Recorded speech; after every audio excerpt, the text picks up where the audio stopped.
आज हम कक्षा 12 की हिंदी साहित्य की पुस्तक मंदाकिनी के सुभाष चंद्र बोस नामक पाठ के आगे के भाग को पढ़ेंगे। प्रेसिडेंटी कॉलेज में पढ़ते समय एक बार 1914 के ग्रीष्म अवकाश में वे संपूर्ण उत्तर भारत के तीर्थों की ओर घूमने निकल गए। उस समय विश्व युद्ध छिड़ गया। जिन दिनों सुभाष बाबू प्रेसिडेंसी कॉलेज में पढ़ते थे उन दिनों छोटी छोटी कहानियों के रूप में यह बातें प्रचलित हो गई थी कि अंग्रेजों ने किस भारतीय का अपमान किया और कब किस भारतीय को अंग्रेजों ने रेल के डिब्बे से उतार दिया। कटक के दिनों में उनके चाचा को भी अंग्रेजों ने रेल के डिब्बे से उतार दिया था। अतः सुभाष बाबू को इन कहानियों पर कभी अविश्वास नहीं होता था। उनके मन में यह बात प्रभाव डाल रही थी कि अंग्रेज केवल शक्ति की भाषा समझते हैं। 1914 में संसार से विराग लेने का विचार सुभाष बाबू ने छोड़ दिया। 1915 में इंटर परीक्षा में सुभाष बाबू प्रथम श्रेणी में उत्तीर्ण हुए, लेकिन वे सर्वप्रथम नहीं आ सके। इसका उन्हें दुख था। सुभाष बाबू ने दर्शन शास्त्र में ऑनर्स का अध्ययन आरंभ किया, लेकिन 1916 की जनवरी में एक दुर्घटना हो गई। एक अंग्रेज अध्यापक श्रीमान ओ ने किसी छात्र को शारीरिक दृष्टि से क्षति पहुंचाई। वहीं पर छात्रों ने उसका विरोध किया। कॉलेज में हड़ताल हुई। प्रिंसिपल ने जुर्माना किया, लेकिन छात्र नहीं माने। आखिर श्री ओ के सम्मान और छात्रों के सम्मान के अनुरूप एक समझौता हुआ, लेकिन प्रिंसिपल ने बाद में जुर्माना माफ नहीं किया। छात्रों ने इसके बाद एक बार पुनः यह सुना कि श्री ओ ने किसी अन्य विद्यार्थी को भी पीट दिया। इस पर छात्रों ने विद्रोह कर दिया और एक बार सीढ़ियों के सामने श्री ओ को पीटा। यह सब सुभाष बाबू के सामने हो गया। इसके बाद प्रिंसिपल ने सुभाष बाबू को कॉलेज से निकाल दिया। सर आशुतोष मुखर्जी कलकत्ता उच्च न्यायालय के जज भी थे और कुलपति भी थे कि कमेटी ने सुभाष बाबू और अन्य विद्यार्थियों के विरुद्ध प्रतिवेदन दिया। अतः उन्हें विश्वविद्यालय की परीक्षा में नहीं बैठने दिया गया और उन्हें प्रेसिडेंसी कॉलेज से निकाल दिया गया। वे कटक लौट आए। कटक में आकर उन्होंने हैजा पीड़ित लोगों की बड़ी सेवा की। उस समय की एक जनश्रुति है, संसार में सभी तरह के लोग होते हैं। निर्धन बस्ती में रहने वाले कुछ लोगों ने ऐसा समझा कि ये अमीरों के बच्चे हमारी हंसी उड़ाने के लिए आते हैं। नगर के माने हुए गुंडे हैदर के साथ मिलकर उन्होंने सुभाष सहित उन सेवादार बालकों का खुलकर विरोध किया और उनके सेवा कार्य में रुकावटें डालने लगे। परंतु बालक सुभाष बचपन से ही गंभीर थे। उन्होंने इन बातों की ओर बिल्कुल ध्यान न दिया और रोगियों की सेवा बराबर करते रहे।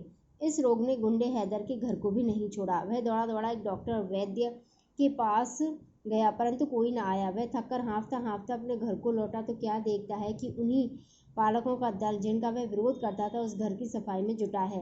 एक बालक रोगी की औषध दे रहा है, दूसरा उसकी सेवा में लगा हुआ है, तीसरा मीठी बातें सुनाकर उसका दिल बहला रहा है। उससे रहा ना गया। वह एक कोने में बैठ दोनों घुटनों के बीच मुंह छुपाकर फूट फूट कर रोने लगा। दल के नेता सुभाष बाबू ने देखा तो अपने नरम नरम हाथों से उसके सिर पर फेरने लगे और उसे धैर्य बंधाते हुए बोले, भाई तुम्हारा घर गंदा था इसलिए रोग ने घेर लिया। अब हम उसकी सफाई कर रहे हैं। एक दूसरे के सुख दुख में काम आना तो मनुष्य का कर्तव्य है। हैदर खान ने उठकर उनके पांव पकड़ लिए और बोला, नहीं नहीं, मेरा घर तो गंदा था ही, मेरा मन उससे भी ज़्यादा गंदा था। आपकी सेवा ने मेरी दोनों गंदगियों को निकाल दिया है। मैं किस मुँह से आपका धन्यवाद करूँ। परमात्मा करे आपकी कीर्ति संसार के कोने कोने में फैले। धीरे धीरे नगर से हैजे का रोग दूर हो गया और लोगों ने सुख की सांस ली। सुभाष बाबू ने सोचा कि सच्चे महात्मा के चरणों में बैठकर योगाभ्यास सीखना चाहिए। घर में रहकर ऐसे महात्मा का मिलना कठिन है। वे एक दिन बिना किसी को बताए घर से निकल पड़े। एक तीर्थ स्थान पर गए, अनेक महात्माओं से मिले, पर सच्चा योगी न मिला। उन्होंने देखा कि सहस्त्रों साधु गांजा, भांग और दूसरे नशे में चूर रहकर जीवन की अमूल्य घड़ियों को व्यर्थ हो रहे हैं। यह देख उन्हें साधु जीवन से घृणा हो गई। वे 6 मास के बाद घर लौट आए। भूख प्यास सहते सहते उनका शरीर दुर्बल हो गया था। घर पहुंचते ही वे बीमार पड़ गए। कई मास तक बिस्तर में पड़े रहे। धीरे धीरे स्वस्थ हुए। 1 वर्ष कटक में रहकर पुनः कलकत्ता पहुंचे और सेना में भर्ती होने का प्रयास किया। इन्हीं दिनों में 49वीं बंगाली रेजिमेंट की भर्ती की शुरू हुई, लेकिन आंखों की वजह से सुभाष बाबू को मेडिकल टेस्ट में रद्द कर दिया गया। सुभाष बाबू इसके बाद स्कॉटिश चर्च कॉलेज के प्रिंसिपल श्री उर्कहार्ट से मिले। जुलाई 1917 में उन्होंने दर्शन शास्त्र में ऑनर्स का पुनः अध्ययन शुरू किया। उन्हीं दिनों में सुभाष बाबू प्रादेशिक सेना में भर्ती हो गए। सुभाष बाबू 1919 में BA ऑनर्स दर्शन शास्त्र में प्रथम श्रेणी में पास हो गए। इन्हीं दिनों में एक दिन उनके पिताजी ने उन्हें कलकत्ता में बुलाया और उनसे कहा कि ICS की परीक्षा देने के लिए वह शीघ्र ही इंग्लैंड रवाना हो जाएं। पहले तो वे कुछ सोच में पड़े और फिर तय कर लिया कि वे रवाना हो जाएंगे। जिस समय सुभाष बाबू ने भारत छोड़ा और ICS की परीक्षा के लिए कैम्ब्रिज विश्वविद्यालय में अध्ययन आरंभ किया, उसके पूर्व भारत में जलियांवाला बाग कांड हो चुका था। ICS में सुभाष बाबू चौथे स्थान पर उत्तीर्ण हुए। सितंबर 1920 में सुभाष बाबू ICS में चुने गए। अप्रैल 1921 को सुभाष बाबू ने ICS से इस्तीफा दे दिया। ICS से इस्तीफा देने के कारणों का उल्लेख करते हुए सुभाष बाबू ने लिखा है, अब मुझे पक्का विश्वास हो गया है कि अगर मैं नौकरशाही का एक सदस्य न होकर सामान्य व्यक्ति बना रहूं तो मैं अपने देश की सेवा अधिक अच्छी तरह से कर सकता हूं।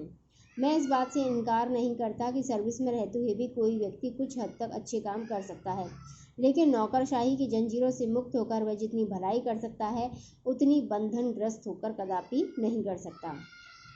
एक विदेशी नौकरशाही की सेवा करने के सिद्धांत से मैं समझौता नहीं कर सकता। इसके अलावा सार्वजनिक सेवा के लिए अपने आप को तैयार करने की दिशा में पहला कदम है अपने सभी सांसारिक हितों का परित्याग और उस क्षेत्र से पीछे हटने के सभी रास्तों को खत्म कर देना तथा राष्ट्र सेवा की में पूरी हार्दिकता से जुट जाना, यानी पूरे मनोयोग से जुट जाना। अपने बड़े भाई और पिता को अपने विचारों से अवगत कराने के बाद ICS से त्याग पत्र देकर सुभाष स्वदेश लौट आए। उनके इस्तीफे का महान नेता श्री देशबंधु चित्तरंजन दास ने बहुत स्वागत किया। सन 1921 में भारत में विदेशी वस्तुओं का बहिष्कार हो रहा था।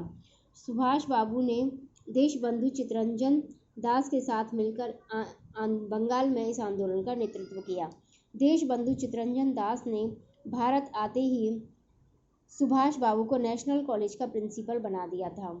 सुभाष बाबू ने अंग्रेजों का विरोध करने के फलस्वरूप 1921 में ही 6 माह की सजा पाई। 1922 में बंगाल में भयंकर बाढ़ आई। हजारों बेघर बार लोगों की सुभाष बाबू ने बहुत सेवा की। भारत सरकार ने उनकी सेवाओं की सराहना की। 1923 में कांग्रेस ने काउंसिल के चुनाव लड़ने का फैसला किया। कलकत्ता कॉरपोरेशन में देशबंधु चित्तरंजन दास का बहुमत आया और वे मेयर बन गए। उन्होंने सुभाष बाबू को प्रमुख अधिकारी नियुक्त किया। सुभाष बाबू ने कलकत्ता नगर के जनजीवन में बहुत सुधार किया। 25 अक्टूबर 1924 को सरकार ने बंगाल ऑर्डिनेंस पेश किया, जिसमें यह प्रावधान रखा कि सरकार किसी भी व्यक्ति को जब चाहे बिना मुकदमा चलाए जेल में डाल सकती है। इस अध्यादेश के तहत सुभाष बाबू गिरफ्तार कर लिए गए, लेकिन सुभाष बाबू 6 माह तक फिर भी कलकत्ता कॉरपोरेशन के लिए कार्य करते रहे। इस समय आप अलीपुर जेल में, वहां से बहरामपुर जेल में और फिर बर्मा की मांडले जेल में भेज दिए गए। मांडले जेल के दुखों का वर्णन करते हुए सुभाष ने लिखा, एक कवि का कथन है कि मृत्यु का कोई मौसम नहीं होता। मेरे विचार से मांडले में भी धूल का कोई मौसम नहीं है, क्योंकि संसार के इस कोने में वर्षा ऋतु का तो कभी आगमन होता ही नहीं। मांडले में तो हर स्थान पर धूल ही धूल है, यहाँ तक कि वायु में धूल है, अतः सांस के साथ भी धूल फाँकनी होती है। भोजन में धूल है, तो भोजन के साथ उसे खाना होता है। आपकी मेज पर, कुर्सी पर और बिस्तर पर धूल है, अतः आपको उसका कोमल स्पर्श करना ही पड़ता है। यहाँ धूल की आंधियाँ आती हैं और दूर दूर तक के पेड़ों और पहाड़ियों को ढक देती हैं। उस समय आप इसके पूर्ण सौंदर्य के दर्शन कर सकते हैं। इस दृष्टि से हम इसे दूसरा परमेश्वर कह सकते हैं।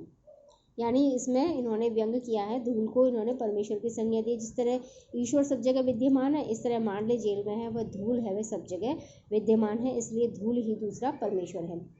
यह तो हम सबको विदित ही है कि लोकमान्य 6 वर्ष तक कारागार में रहे, परंतु मेरी यह पक्की धारणा है कि कदाचित ही हम में से कोई ये मानता है कि उन्होंने इस अवधि में कैसी कैसी शारीरिक यातनाएं, मानसिक यातनाएं भोगी।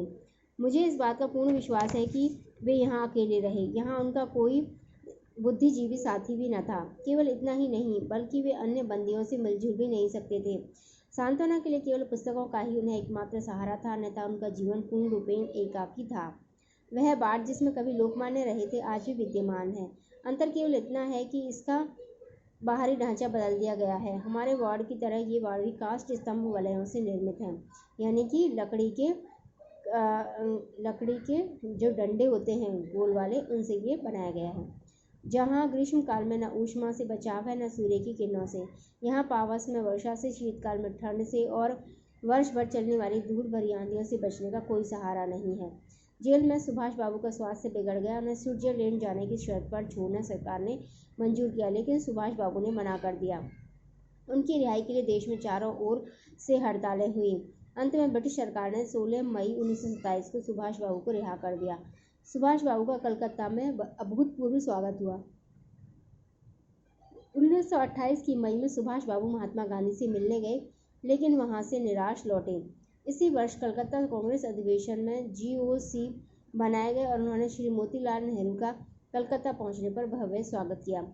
26 जनवरी 1930 को सुभाष बाबू कलकत्ता के मेयर चुने गए, लेकिन इसके पूर्व सन 1925 में देशबंधु चित्तरंजन दास के स्वर्गवास के बाद सुभाष बाबू ने श्रीमती बसंती देवी को इस प्रकार पत्र लिखा। देशबंधु चले गए, सिद्धिदाता मतलब गणेश जी के उस वरद पुत्र ने विजय मुकुट पहनकर ही भारत के विशाल कर्म क्षेत्र से दिव्यलोक की यात्रा की। आज उन्होंने महान प्यार के द्वारा ही अमृत प्राप्त किया है। आज हमारे चारों ओर बाह्य संसार में अंधकार है और हृदय में शून्यता है। जहाँ तक दृष्टि जाती है वहाँ तक अंधकार ही अंधकार है। अंधकार की प्राचीर में यानी अंधकार की दीवार में आलोक किरण के प्रवेश के लिए तिल भर भी स्थान नहीं है। यानी कि देशबंधु चित्तरंजन दास के जाने से हमारा पूरा जो भारतवर्ष है इसमें बहुत अधिक अंधेरा है वह छा गया है।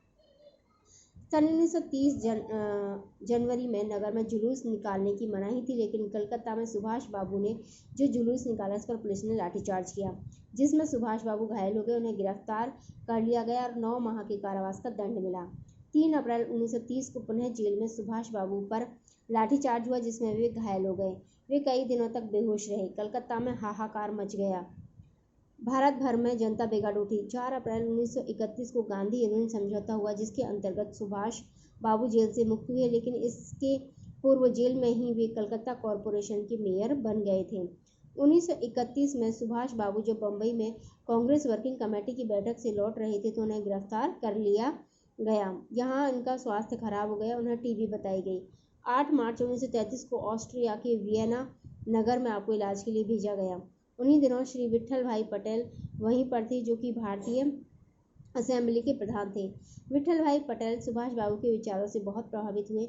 उन्होंने स्वाधीनता आंदोलन के प्रचार के लिए 1 लाख रुपए का ट्रस्ट स्थापित किया, जिसके एकमात्र ट्रस्टी भी सुभाष बाबू बनाए गए। धन्यवाद।